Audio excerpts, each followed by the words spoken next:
صلی اللہ علیہ وسلم اما بعد اعوذ باللہ من الشیطان الرجیم بسم اللہ الرحمن الرحیم کل من علیہا فان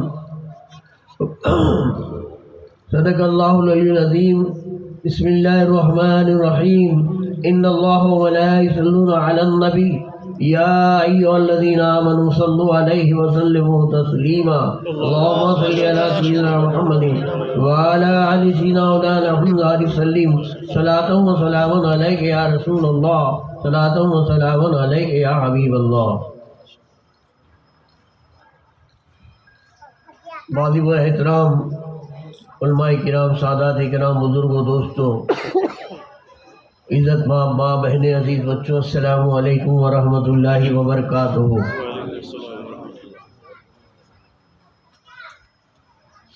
وقت زیادہ ہو گیا ہے اور تیزے کی اجازت کی مجلس ہے. اور جس مقصد سے ہمیں بلایا گیا ہے اس مقصد کو بھی کامیاب کرنا ہے. تھوڑی دیر کے لیے آپ ہمیں برداشت کر لیں. انشاءاللہ العزیز یہ ایسی محفل ہے کہ اس کا ایک صاف فائدہ، کھلا فائدہ آپ کو بتا دوں. آپ یقین کر لیں گے، قبول کر لیں گے کہ بالکل بات سچی ہے. کون سا فائدہ؟ جب تک آپ یہاں بیٹھے رہو، ہماری بات سنو یا نہ سنو، کچھ ذکر کرو یا نہ کرو، گھنٹہ، 2 گھنٹہ، 3 گھنٹے جب تک یہاں بیٹھے رہو گے تب تک کہ ایک فائدہ آپ کو یہ ہوگا کہ آپ کوئی گناہ کا کام نہیں کرو گے. کوئی سچی بات ہے. کھلا فائدہ یہ ہے کہ جب تک کہ بندہ ایسی مجلس میں بیٹھا رہتا ہے، فالتو کام سے، بری باتوں سے، برے بکواس سے اور گناہ کے کاموں سے بچا رہتا ہے. یہ وقت آپ کی زندگی کا بہت بڑا سنہری اور قیمتی وقت ہے. بزرگوں اور دوستوں، تو آئیے جو آیت کریمہ آپ کے سامنے تلاوت کی ہے اس کے اوپر کچھ روشنی ڈالنے سے پہلے میں آپ سب سے مؤدبانہ عرض کرتا ہوں کہ بآواز بلند درود پاک کا تحفہ بارگاہ رسالت و آل رسالت میں پیش کریں اور جھوم کر پڑھ لیں. صلی اللہ علی النبی وآلہ صلی اللہ علیہ وسلم صلاۃ و سلام علیک یا رسول اللہ، صلاۃ و سلام علیک یا حبیب اللہ. نہ گاتی ہے نہ گنگناتی ہے، نہ گاتی ہے نہ گنگناتی ہے، موت آتی ہے چپکے سے چلی آتی ہے. نہ جانے کہاں سے آتی ہے، نہ جانے کہاں سے آتی ہے، نہ جانے کہاں جاتی ہے، لیکن موت ضرور آتی ہے. موت ضرور آتی ہے. نہ سمجھ میں آتی ہے نہ نظر میں آتی ہے، نہ سمجھ میں آتی ہے نہ نظر میں آتی ہے، لیکن موت ضرور آتی ہے. لیکن موت ضرور آتی ہے. کیا رنگ ہے اس کا، کیا روپ ہے اس کا، کیا رنگ ہے اس کا، کیا روپ ہے اس کا، کسی نے دیکھی نہیں مگر موت ضرور آتی ہے. نہ گاتی ہے نہ گنگناتی ہے، موت چپکے سے چلی آتی ہے. میرے بزرگ اور دوستو، موت کیا ہے یہ آج تک کوئی کی سمجھ میں نہیں آیا. اس کا روپ، سوروپ، سائز، کلر کسی نے دیکھا ہی نہیں ہے. موت کسی نے دیکھی ہے؟ اچھا، اس کو کس نے پیدا کی ہے؟ اللہ کے کلام سے سوال کرتے ہیں، قرآن جواب دیتا ہے، خلق الموت والحیات لیبلوکم ایکم احسن عملا. اللہ تعالیٰ فرماتا ہے کہ ہم نے موت اور حیات کو پیدا کی. تو پیدا کرنے والی ذات اللہ تبارک و تعالیٰ کی ہے. کس لیے پیدا کی؟ تو بتا دیا، ایکم احسن عملا، کون ہے تم میں سے اچھے عمل کرنے والا، یہ دیکھنے کے لیے پیدا کی. اب جس کو پیدا کرنے والا اللہ رب العالمین ہے، اس کی پیدا کی ہوئی چیز، بنائی ہوئی موت نظر نہیں آتی، دکھائی نہیں دیتی، سمجھ میں بات نہیں آتی، انکار کوئی نہیں کر سکتا۔ موت نہیں ہے ایسا انکار دنیا کا کوئی بھی شخص، مومن تو ماننے گا ہی، غیر مومن بھی۔ ارے وہ کافر جو خدا کو نہیں مانتا وہ بھی موت کو مانتا ہے۔ کسی نہ کسی کو تو ماننا پڑے۔ کچھ کہتا ہے کہ میں یہ سب نہیں مانتا، اسے پوچھو کہ تو موت کو مانتا ہے؟ تو بڑا سے بڑا کافر یہ کہے گا، سائنٹسٹ یہ کہے گا کہ بھئی موت آتی ہے۔ تو موت ایسی چیز ہے، ارے جس کی بنائی ہوئی، بنانے والا اللہ تعالیٰ ہے، رب تبارک و تعالیٰ ہے، اس کی بنائی ہوئی چیز کو لوگ مانتے ہیں، بنانے والے کو نہیں مانتے۔ اتنے یہ کم ظرف لوگ ہیں کہ تم اس کی بنی ہوئی چیز کو، خلق کو مانتے ہیں، خالق کا انکار کرتے ہو، اور اس کی بنائی ہوئی چیز نظر نہیں آتی تو بنانے والا کہاں سے نظر آئے گا؟ بنانے والا کہاں سے نظر آئے گا؟ درود پاک پڑھ لیجیے۔ صلاۃ و سلام علیک یا رسول اللہ، صلاۃ و سلام علیک یا حبیب اللہ۔ محترم حضرات، ایک راز ہے، ایک بھید ہے۔ وہ کون سا بھید ہے؟ موت اور حیات۔ مختصر وقت میں ایک واقعہ رکھ کے بعد آپ کے سامنے سے میں بات کو ختم کرنا چاہتا ہوں۔ محترم حضرات، موت ہم نے نام رکھ دیا۔ مومن کبھی مرتا نہیں، مومن کبھی مرتا نہیں، مومن انتقال کرتا ہے۔ مومن انتقال کرتا ہے، ایک مقام سے دوسرے مقام کو چلا جانا، جگہ بدلنا، اس کا نام موت نہیں ہے۔ موت کس کے لیے ہے؟ مرتا ہے کون؟ مٹتا ہے کون؟ ختم ہو جاتا ہے کون؟ ارے موت بغض مصطفیٰ کا دل میں جگہ پانے کا نام ہے۔ موت بغض مصطفیٰ کا دل میں جگہ پانے کا نام ہے، اور زندگی اس کے نبی میں مٹنے کا نام ہے۔ زندگی رسول کی محبت میں ختم ہو جائے، یہ زندگی ہے، یہ موت نہیں ہے۔ اور بال برابر بھی حضور کی شان میں گستاخی کی یا دشمنی ہوئی تو سمجھو کہ اس کے لیے وہ موت ہے۔ اور واقعہ قرآن سے ثابت کیوں ہے میرے بزرگوں دوستوں؟ پہلے رمضان ہے، دنیا پر پہلے رمضان آئے، 70ویں رمضان ہے، اور اسلامی پہلی جنگ کا واقعہ ہے جسے تاریخ کے اندر جنگ بدر کہتے ہیں۔ میرے بزرگوں اور دوستوں، آقا نعمت صلی اللہ علیہ وسلم اپنے 313 جانثاروں کی فوج لے کر چلے۔ اس طرف دشمن، کافروں کی فوج، کافروں کا سردار ابو جہل، بڑے بڑے پہلوان، پورے ہتھیار، پوری سواریاں، کھانے پینے کا پورا سامان لے کر چلا۔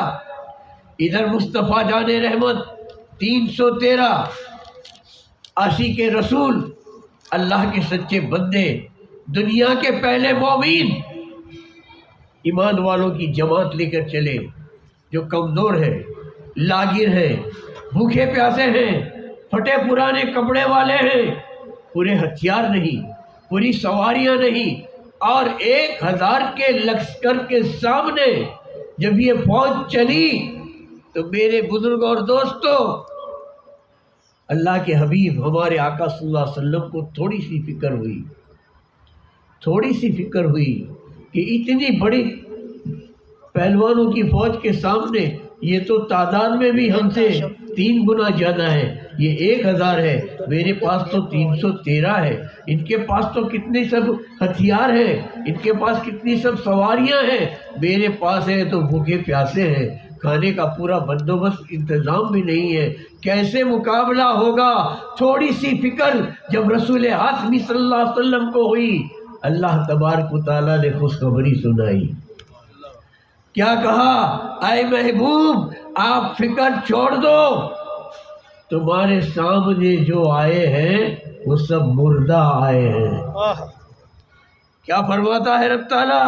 یہ 1000 کی فوج ہے، ان میں کوئی زندہ نہیں، تمہارے پاس 313 ہے، سب زندہ ہے، اس لیے کہ ان کے پاس ہتھیار نہیں تو کیا، سواریاں نہیں تو کیا، کھانے کا سامان نہیں تو کیا، اے محبوب ان کے پاس ایمان کی دولت ہے، اور وہ جو سامنے ساز و سامان کے ساتھ آئے ہیں سب بے ایمان آئے ہیں، کافر آئے ہیں، ہمیشہ مومن زندہ رہتا ہے، کافر مردہ ہے، اور کبھی مردے زندے کا سامنا مقابلہ نہیں کر سکتے۔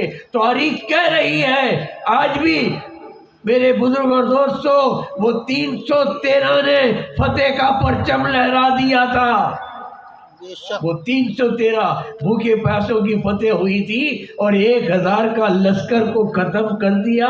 ارے یہاں تک کہ ان کا سردار ابو جہل کو کس نے مارا؟ کس نے مارا؟ تاریخ پڑھی ہے۔ افسوس مجھے یہ بیچ میں کہنے کا موقع ملا ہے، درود پاک پڑھ لیجئے۔ اللہم صلی علی سیدنا مولانا محمد وعلی آل سیدنا مولانا محمد مبارک وسلم صلاۃ و سلام۔ ہمارے آج کے مسلمانوں کو کیا ہو گیا ہے، کچھ سمجھ میں بات نہیں آتی۔ اچھے اچھے مصنف کتابیں لکھتے ہیں، محنت کر کے لکھتے ہیں، کچھ لیتے بھی نہیں ہیں، بس دین کی خدمت کرنی ہے۔ ہماری کمیٹیاں کتابیں شائع کرتی ہیں، لاکھوں روپے کی کتابیں شائع ہوتی ہے، فری میں بانٹتے ہیں۔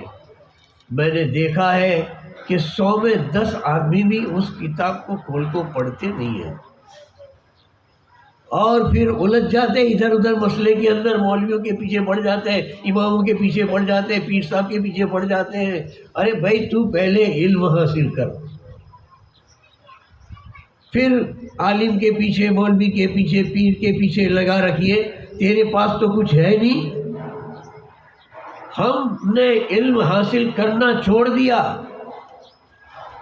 اچھی اچھی دینی کتابیں پڑھنے کا ہمارے پاس ٹائم نہیں ہے، 3 گھنٹے ٹی وی پر بیٹھ کے پکچر دیکھنے کا ٹائم ہے ہمارے پاس، موبائل کے اندر سب کچھ دیکھنے کا ٹائم ہے، اکھا دن یوں لے کے پھرا کرتا ہے، اس کے اندر ہی پگتھی اترتا تو بھی کہیں پڑھتے بھی ہیں، ہاتھ میں موبائل دیکھتے دیکھتے پڑھے، ہاتھ میں موبائل دباؤ، سیڑھی پہ پڑھ گیا، پر پگتھیاں دیکھنے، موبائل کیا دیکھتا ہے، پڑھ گیا تو ہاتھ ٹوٹ گیا، موبائل نے ہاتھ توڑ ڈالا۔ میرے بزرگ اور دوستوں اتنے دیوانے ہو گئے، ہمارے چھوٹے چھوٹے بچے 2 برس کے بچے موبائل چھوڑتے نہیں ہیں۔ ارے یہ آگے جا کے اتنا بڑا نقصان ہونے والا ہے، پوری ہماری قوم نہیں، سب کے لیے کہتا ہوں، یہ بہت بڑی نقصان کی ابھی سی شروعات ہے، اس کے اوپر اگر کنٹرول نہ کیا تو اب کورونا بھی مٹ جائے گا، اومیکرون بھی مٹ جائے گا، ٹی بی بھی چلا جائے گا، کینسر بھی مٹ جائے گا، لیکن یہ ذہنی بیماری ہر ایک کے گھر کے اندر 1-2 گانڈے ہو جائیں گے، گانڈ پڑھنو روگا وانو چاہے، یہ گانڈے کر دے گا۔ ارے دینی کتاب پڑھ، قرآن پڑھ، ترجمے والا قرآن پڑھ، تفسیر پڑھ، ارے پیسے نہیں ہے منہ نہ پڑھ، ہمارے پاس مفت لا دوں تیرے کو، لیکن اچھے اچھے رسالے ہمارے نکلتے ہیں، مانا میں کہیں گجرات میں سنیوں کے نکلتے ہیں، اوپر سی ریفر کھولنے کا ہمارے بھائی کو فرصت نہیں ہے۔ اور ارے دیکھ اندر کیسے کیسے ہر مہینے کی فضیلت ہے، ہر مہینے کے عرس کے بزرگوں کی تعریف ہے، تاریخ اسلام ہے، قرآن ہے، حدیث ہے، فقہ ہے، کہیں کی اچھی اچھی باتیں ہر مہینے تجھے ملتی ہے، پر پڑھتے نہیں ہیں۔ تو بزرگ اور دوستوں پڑھو۔ تو میں یہ کہہ رہا تھا، آپ کے سامنے یہ بات کر رہا تھا کہ قرآن میں رب تبارک و تعالیٰ نے یہ فرما دیا کہ مردہ جو ہے وہ ایمان جن کے پاس نہیں ہے وہ ہے. آج مسلمان ہو کر اپنے آپ کو چیک کرے کہ میں ایمان والا بھی ہوں کہ نہیں. ارے زبان سے کہہ بھی دیا لا الہ تو کیا حاصل، زبان سے کہہ بھی دیا لا الہ تو کیا حاصل، دل و نظر جو مسلمان نہیں تو کچھ بھی نہیں. دل و نظر جو مسلمان نہیں تو کچھ بھی نہیں. سجدے تو لاکھوں اور کروڑوں لوگ کرتے ہیں، اس کے رسول ہے کہ نہیں؟ غوث سے محبت ہے کہ نہیں؟ خواجہ سے الفت ہے کہ نہیں؟ ارے تجھے ایمان کی دولت کسی نبی نے نہیں دی، ہم کو ایمان ملا ہے تو کسی ولی کے در سے ملا ہے. اے ہندوستان کے مسلمانوں، احسان ہے ہم پر اللہ کے ولی کا. دنیا پر کوئی احسان کرتا ہے تو اس کے گیت گاتے ہیں، اس کی تعریف کرتے ہیں، اس کے گھر بار بار جاتے ہیں، اس کا 1000 کام کرتے ہیں. اس نے میرا ایک کام کرا تھا، میرے بیٹے کی شادی میں کام آیا تھا، میرے مکان بنانے میں کام آیا تھا، میرے کورٹ کیس کے اندر میری مدد کری تھی. واہ بھائی واہ. ارے جس نے تیرے کو جہنم سے بچا کر جنتی بنایا اس کا احسان بھول گئے؟ واہ واہ واہ. ان کا احسان بھول گئے. کس نے جنتی بنایا؟ اے ہندوستان کے مسلمانوں ذرا غور کرو. ہم کو ایمان کی دولت ملی ہے تو ولی کے در سے ملی ہے. کسی کو خواجہ نے بنایا ہے تو کسی کو غوث نے بنایا ہے. درود پاک پڑھ لیجیے صلی اللہ علیہ نبی وآلہ صلی اللہ علیہ وسلم. صلاۃ و سلام علیک یا رسول اللہ، صلاۃ و سلام علیک یا حبیب اللہ. تو ان کے واقعات کو صحیح طریقے سے پڑھتے رہو اور ایسے لوگوں سے بچو جن کے پاس ایمان نہیں ہے. ایمان نام ہے اس کے رسول کا، ایمان نام ہے مصطفیٰ جان رحمت پر مٹنے کا. اور ایک عاشق کا واقعہ آپ کے سامنے رکھوں کہ دیکھو عاشق کیسے ہوتے ہیں. بلند آواز سے درود پاک پڑھ لیجئے صلی اللہ علیہ نبی وآلہ صلی اللہ علیہ وسلم. صلاۃ و سلام علیک یا رسول اللہ، صلاۃ و سلام علیک یا حبیب اللہ. ایک روز کا واقعہ ہے. ایک عیسائی عالم یعنی پادری جو آسمانی کتابوں کا بھی علم رکھتا تھا، وہ حضرت بلال حبشی رضی اللہ تعالیٰ عنہ سے بحث کرنے لگا. حضرت بلال حبشی سے کہتا ہے کہ مرتبے میں ہمارے نبی حضرت عیسیٰ علیہ السلام بڑے ہیں، تمہارے نبی محمد مصطفیٰ کا مرتبہ بڑا نہیں ہے. اب یہ عاشق رسول ہے، بالکل انگوٹھا چھاپ ہے. اسکول مدرسے کا دروازہ تو بیچارے نے دیکھا نہیں ہے، مفلس الحال ہے. دوسری جوڑ پہننے کو کپڑا نہیں ہے، رہنے کے لیے جس کے پاس گھر نہیں ہے. لیکن مقام سمجھیے، عاشق رسول کی شان کو دیکھیے. ایمان والے کا مقام کتنا بلند والا ہوتا ہے. ایسے جاہل کے سامنے، ان پڑھ کے سامنے غلام مصطفیٰ بھٹکا گیا. ارے تجھے ان کا کوئی عالم ملا ہوتا تو کیا ہوتا. دیکھیے اس کے رسول جواب دیتا ہے کہ بھائی دلیل دے تو میرے آقا سے. عیسیٰ روح اللہ کو میں بھی اللہ کا نبی مانتا ہوں، ہم مسلمان ان کو اللہ کے نبی مانتے ہیں، ہم ان کی بھی عزت کرتے ہیں. ہم یہ کہتے ہیں کہ عیسیٰ ابن اللہ نہیں، عیسیٰ ابن مریم ہے. ہمارا عقیدہ یہ ہے وہ مریم کا بیٹا ہے، خدا کا نہیں. تم خدا کا بیٹا مان بیٹھے ہو. اچھا میرے نبی سے ان کا مقام اونچا کیوں ہے؟ تو عیسائی نے کہا کہ ہمارے نبی مٹی کی چڑیا بناتے تھے، پھونک مارتے تھے، اس میں جان پیدا ہو جاتی تھی، مردوں کو زندہ کر دیتے تھے، کوڑی کو اچھا کر دیتے تھے. یہ ان کی کرامت تھی، یہ ان کا معجزہ تھا.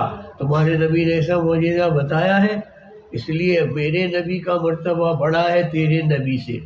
عیسائی نے جب یہ کیا تو حضرت بلال نے جواب دیا، دیکھ بھائی تو آسمانی کتابوں کا علم رکھتا ہے، میں کوئی عالم دین نہیں ہوں، لیکن ایک بات میں ضرور جانتا ہوں، ایک بات میں ضرور جانتا ہوں، سن لے. معراج کی رات تھی اور مسجد اقصی میں سارے انبیاء انتظار کر رہے تھے ہمارے آقا مصطفیٰ جان رحمت کا. 1,24,000 نبی وہاں موجود تھے اور اس میں تیرے نبی بھی تھے. بتا عیسیٰ روح اللہ تھے کہ نہیں سب نبیوں کے اندر؟ وہاں پر نماز ہوئی، 2 رکعت نماز پڑھی گئی. بتا امام کون بنا تھا؟ بتا امام کون تھا؟ امام میرے آقا تھے مصطفیٰ جان رحمت، اور سارے انبیاء مقتدی تھے. تیرا نبی بھی مقتدی تھا. بتا امام کا مرتبہ بڑا ہے کہ مقتدی کا بڑا ہے؟ بے شک. سبحان اللہ سبحان اللہ. نعرہ تکبیر، نعرہ رسالت، پیر کا دامن، پیر کا دامن. اس کے رسول ہوگا تو علم کی بھی ضرور نہیں پڑے گی. دشمن کو آپ جواب دے دو گے، آپ جواب دے دو گے. لاجواب کر دیا عیسائی پادری کو عاشق رسول حضرت بلال نے کہ تو کہتا ہے بڑا مرتبہ. بڑا مرتبہ کس کا؟ امام کا ہوتا ہے یا مقتدی کا؟ امام مصطفیٰ جان رحمت تھے، عیسیٰ تو پیچھے مقتدی بن کے کھڑے تھے. میرے دوستو، تو ایمان مضبوط کرنا ہے تو آج کے دور میں طرح طرح کے فتنے کھڑے ہوئے ہیں، طرح طرح کے فرقے میدان میں آئے ہیں. اے اہل سنت والجماعت، تمہارا بیڑا پار کرنا ہو تو 2 چیزوں کی ضرورت ہے. امام اہل سنت اعلیٰ حضرت فاضل بریلوی فرماتے ہیں کہ اہل سنت کا ہے بیڑا پار، اصحاب حضور نظم ہے اور ناؤ ہے اطرت رسول اللہ کی. نظم ہے اور ناؤ ہے اطرت رسول اللہ کی. میرے بزرگ اور دوستو، تو میں یہ آپ کو کہہ رہا تھا کہ موت مومن کو نہیں آتی. مومن عالم روح میں تھا، ارواح میں تھا، وہاں سے ماں کے شکم میں آیا، وہاں بھی زندہ، ماں کے شکم میں سے نکلا تو فانی دنیا میں آیا، یہاں بھی زندہ، یہاں سے گیا تو قبر کی دنیا میں گیا، وہاں بھی زندہ. واقعات بیان کرتا چلوں گا، شام ہو جائے گی، میاں جوہر بھی جائے گی اور عصر بھی جائے گی. الوقت مختصر کر دیتا ہوں کہ ماں کے پیٹ میں بچہ زندہ ہے یا مردہ؟ بتاؤ. زندہ ہے نا؟ ہاں زندہ ہے. زندہ نہ ہوتا تو بزرگ اور دوستو سرکار غوث اعظم 17 پارے ماں کے شکم میں کیسے یاد کرتے؟ ایسے تو کئی واقعات ہیں. ماں کے پیٹ کے اندر بھی بچوں نے کرامت بتائی ہے، ماں کے پیٹ میں رہ کے ماں کو بچایا ہے. تو ماں کے پیٹ میں بچہ زندہ ہے اور حرکتیں کرتا ہے. ماں جو کرتی ہے، ماں جو کھاتی ہے، ماں کے اخلاق کے اثر ماں ہونے والے بچے کے اوپر بھی پڑتے ہیں. اس لیے کہتے ہیں کہ جو ماں ہماری بہن بیٹی حاملہ ہو اس کو اچھی کتابیں پڑھنی چاہیے، نماز پڑھنی چاہیے، اور اللہ نے دیا ہے تو اچھی غذا بھی کھانی چاہیے. اس کے ساتھ لڑائی جھگڑا ٹنٹا فساد گالی گلوچ مت کرو. یہی اخلاق کی اثر، یہی خلق کی اثر پیدا ہونے والے بچے پر پڑتی ہے، پیدا ہونے والے بچے پر پڑتی ہے. بزرگوں اور دوستوں، تو کہنے کا میرا مطلب یہ ہے کہ آج کے دور میں ایمان کو سنبھالا جائے. موت کیا ہے؟ جس کو لوگ کہتے ہیں نا، قرآن نے کہہ دیا کل من علیہا فان ویبقی وجہ ربک ذو الجلال والاکرام. ہر شے کو فنا ہے لیکن رب کے کریم اللہ کی ذات کو ہمیشہ کے لیے بقا ہے. بقا اس کے لیے ہے، اور جو اس کا ہو جاتا ہے وہ بقا والا ہو جاتا ہے. آئیے بات نکلی ہے، یہ حضرت شاہ عالم رحمۃ اللہ علیہ کا مبارک مہینہ چل رہا ہے. ان قریب آپ کا عرس مبارک آئے گا. دنیا سے آپ نے جب پردہ کیا تو گجرات بھر کے دور دور سے علماء کرام آپ کے جنازے میں شامل ہوئے. بڑے بڑے پیران اعظام، اس وقت کے ولی کامل بھی اس میں شریک تھے. لیکن ایک ہستی تھوڑی دور تھی تو آپ کی میت میں شریک نہ ہو سکے. پیدل چلنے کا زمانہ تھا، گاڑی پلین ٹرین نہیں تھی. یہ 600 سال پہلے کی بات ہے. حضرت قاضی محمود دریائی دلہا بھی ولی کامل اور ان کے والد حضرت شاہ عالم کے مرید تھے. محمود دریائی دلہا کے والد صاحب جو تھے وہ حضرت شاہ عالم رحمۃ اللہ علیہ کے مرید تھے. تو اس نسبت سے ان کو ان سے خلافت ملی تھی، تو آپ کے یہ دادا پیر ہوتے تھے کہ میں دادا پیر کی میت میں تو نہیں جا سکا، چلو زیارت میں جانے کے لیے، تو زیارت میں آئے اور چھوٹے سے دیہات میں رہتے تھے، دیہاتی لباس پہنتے تھے، کوئی سہانا شہری لباس شاندار لباس نہیں تھا، اور امامہ بھی گاؤڈے جیسا باندھتے تھے۔ تو اس میں آپ تشریف لے گئے، اب شہر کے بڑے بڑے علماء اچھے اچھے لباس سے آ کے بیٹھے لے تھے، بڑے بڑے پیر صاحب بیٹھے لے تھے، ان کا مقام سمجھا کیا کوئی گامڑی آیا ہے؟ اب یہ نہیں سمجھتا کہ بھائی تم ان کا ظاہر دیکھتے ہو باطن نہیں دیکھ سکتے، تو کسی نے ان کی طرف توجہ نہیں دی، آپ کو کوئی رسپانس نہ ملا، زیارت کا پروگرام ختم ہو گیا، کھانے کے لیے لوگوں کو بٹھائے گئے، کوئی آپ کی طرف توجہ نہیں دیتے، آپ نے کھانا بھی نہیں کھایا، تو آپ چلے گئے آپ کے مدار پر، آپ کی قبر پر حاضری دیتے ہیں، قبر پر حاضری دیتے ہیں، سلام پیش کرتے ہیں، حضرت شاہ عالم سراج الدین شیخ شاہ عالم رحمۃ اللہ علیہ قاضی محمود دریائی کو سلام کا جواب قبر میں سے دیتے ہیں۔ اتنا ہی نہیں، آپ نے کھانا نہیں کھایا تھا تو آپ کہتے ہیں کہ اے میاں محمود تم فکر مت کرو، میری زیارت میں آئے ہو تو نیاز میرے ہاتھ سے کھا کے چلو۔ ایک کٹورے میں کھیر کا کٹورا آپ کو شاہ عالم رحمۃ اللہ علیہ اپنے ہاتھ سے پیش کرتے۔ بتاؤ مومن مر گیا کہ زندہ ہے؟ یہ ایمان والوں کی بات ہے میرے بزرگوں اور دوستوں، کہنے کا میرا جب یہ لوگوں نے دیکھا پھر دنگ رہ گئے کہ یہ اتنا بڑا ولی ہے، ہم پہچان نہ سکے۔ ارے میاں پہچاننے والا خدا کو پہچان لیتا ہے، نبی کو پہچان لیتا ہے، مشکل ہوتا ہے اللہ کے ولی کو پہچاننا، بہت مشکل ہے ولی کو پہچاننا، کیونکہ ولی کبھی اپنے آپ کو ولی نہیں ظاہر کرتا۔ ہر ولی اپنی ولایت کو ایسے چھپاتا ہے جیسے حائضہ عورت اپنے حیض کو چھپاتی ہے۔ کوئی عورت یہ نہیں کہتی کہ میں آج حائضہ ہوں، میں آج ناپاک ہوں، وہ اپنے آپ کو جیسے چھپاتی ہے، اس طریقے سے ولی بھی اپنی ولایت کو اس طریقے سے چھپاتا ہے۔ یہ تو جب کرامت ظاہر ہو جاتی ہے، جب پیچھے سے لوگوں کو پچھتاوا ہوتا ہے، ہائے اپنے پاس میں تھے نہ انہوں نے کوئی قدر نہ کری۔ درود پاک پڑھ لیجیے، صلی اللہ علیہ نبی وآلہ صلی اللہ علیہ وسلم، صلاۃ و سلام علیک یا رسول اللہ، صلاۃ و سلام علیک یا حبیب اللہ۔ تو محترم حضرات، کل من علیہا فان، سب کو فنا ہے، لیکن جس کی ذات وحدہ لا شریک سے تعلق رکھتی ہے وہ فنا کبھی نہیں ہوتی۔ حضرت صابر پیا کلیری رحمۃ اللہ علیہ کو ان کے مرید شمس الدین ترک پانی پتی رحمۃ اللہ علیہ نے پوچھا تھا، حضرت مجھے یہ تو بتاؤ کہ فنا کس کو کہتے ہیں، بقا کس کو کہتے ہیں؟ تو آپ نے کہا تھا، آخری بات ہے، سننے جیسی بات ہے، کہ دیکھو ولی کا مقام کیا ہوتا ہے اور فنا اور بقا کیا ہے۔ تو آپ نے کہا تھا، اے میاں یہ جواب آج نہیں دوں گا، جب تمہاری ذات سے، جب تم سے کوئی کرامت ظاہر ہو جائے تو فوراً میرے پاس آنا، اس وقت جواب دوں گا۔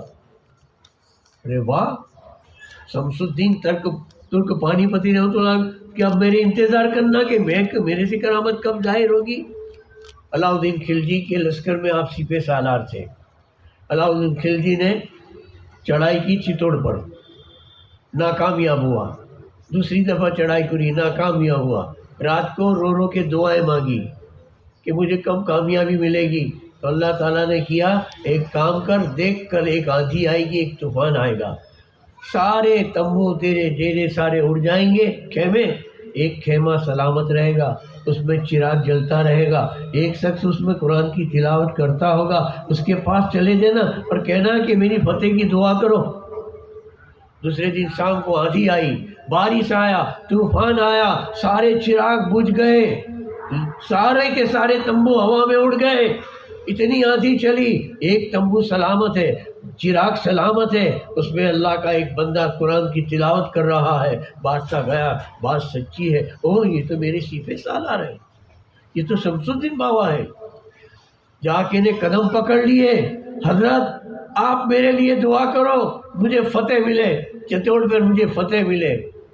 تو آپ نے کیا، آج میں ظاہر ہو جاؤں گا، تیرے لیے دعا کرتا ہوں لیکن 2 شرطیں. پہلی شرط یہ میرا استعفیٰ پاس کر، آج سے میں تیری یہاں نوکری نہیں کروں گا، اور ایک تیز رفتار گھوڑا مجھے دے دے، وہ گھوڑا لے کے میرا خدا مجھے جہاں لے جائے گا وہاں چلا جاؤں گا. پھر میں دعا کرتا ہوں شرط منظور ہے؟ کیا حضرت استعفیٰ دے دیتا ہوں، آپ کو نہیں پہچان سکا، معافی مانگتا ہوں، کچھ گستاخی ہو گئی ہو، کچھ بھول ہو گئی ہو تو مجھے معاف کر دینا. آپ یہ مقام رکھتے ہو مجھے پتہ بھی نہیں، اور میرے لشکر میں آپ نوکری کرتے ہو. میں نے پہلے بھی کہا کہ ولی کو پہچاننا بہت مشکل ہوتا ہے. ترک پانی پتی کوئی کم نہیں تھے، اس کی فلاح کی دعا کی، فتح کی دعا کی، صبح فتح ہو گئی. بادشاہ نے گھوڑا پیش کر دیا تھا، استعفیٰ منظور کر لیا تھا. پیر نے کہا تھا، علاء الدین علی احمد صابر پیا کلیری نے کہا تھا کہ جب تجھ سے کوئی کرامت ظاہر ہو جائے فوراً میرے پاس آ جانا، میں بتا دوں گا کہ فنا کیا ہے، بقا کیا ہے. گھوڑا دوڑاتے پیر کی خانقاہ کی طرف گئے. پہنچے وہاں پر کلیر، پیر تو دنیا سے پردہ کر چکے تھے. جنازہ تیار تھا. آپ وہاں پہنچے، نماز جنازہ ادا کی، اور اس کے بعد اب تو کہ کیسے جواب ملے گا، میرے پیر تو دنیا سے چلے گئے ہیں. آپ نے کہا حضرت آپ نے وعدہ کیا تھا مجھ سے کہ تجھ سے جب کرامت ظاہر ہو تو آ جانا. بزرگوں اور دوستوں، تو کیا ہوتا ہے کہ آپ ایک گھوڑے پر سوار ہے، ایک گھوڑے سوار آتا ہے، وہ کہتا ہے شمس الدین دیکھ لے یہ جو گھوڑے پر بیٹھا ہے کون بیٹھا تھا؟ کہ جس نے نماز پڑھائی تھی، وہ امامی گھوڑے پہ بیٹھا. وہ گھوڑے پہ بیٹھ کر آپ نے کہا، نماز پڑھانے والے نے آپ سے کہا کہ تو نے جس کی نماز پڑھی ہے وہی میں گھوڑے پر بیٹھا ہوں. میں گھوڑے پر بیٹھنے والا بقا ہے، اور جنازے میں سویا ہے وہ فنا ہے. جنازے میں جو سویا ہے وہ فنا ہے، گھوڑے پہ سوار جو ہے وہ بقا ہے. تو نماز پڑھانے والے بھی آپ ہیں اور دنیا سے پردہ کرنے والے بھی آپ ہیں. آپ کے 2 روپ بتا دیے، دیکھ وہ فنا، دیکھ یہ بقا، اور آن کے آن میں آپ غائب ہو گئے. بزرگوں اور دوستوں، تو اسے فنا کہتے ہیں، اسے بقا کہتے ہیں. سمجھنے کے لیے تو بہت سارے مہینے نہیں سال چاہیے. کسی اللہ والوں کی جوتیاں سیدھی کرتے ہیں جب پتہ چلتا ہے. اللہ تبارک و تعالیٰ سے دعا فرمائے کہ مولا تعالیٰ ہماری آج کی مجلس کو قبول فرمائے، اور مرحومہ کے ایصال ثواب کے لیے دیکھو مرحومہ